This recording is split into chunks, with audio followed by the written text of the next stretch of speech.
budget didn't have money in it specifically for bringing back the EV rebates, the EV incentives for consumers.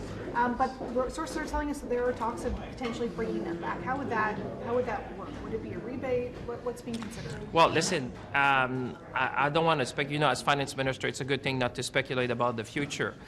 What is in the budget is in the budget. As you know, the government has been looking also as putting a strategy to support the sector. The auto sector is a very important sector in the country, employs hundreds of thousands of people, and Canada is one of the few G7 countries which still have an auto sector.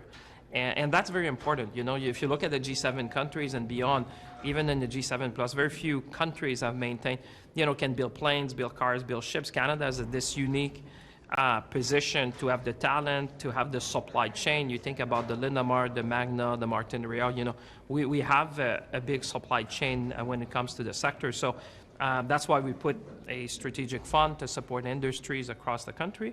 And certainly we have always been there. You remember when we brought also the future, which I think our North Star is still towards electrification. So we have a number of companies which have joined in this ecosystem of building the car of the future.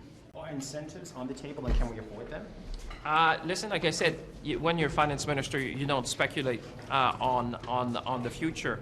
But what I say, we've always been there to support our workers, the auto sector. And you remember, when I was industry minister, we already started to look at the industry of the future.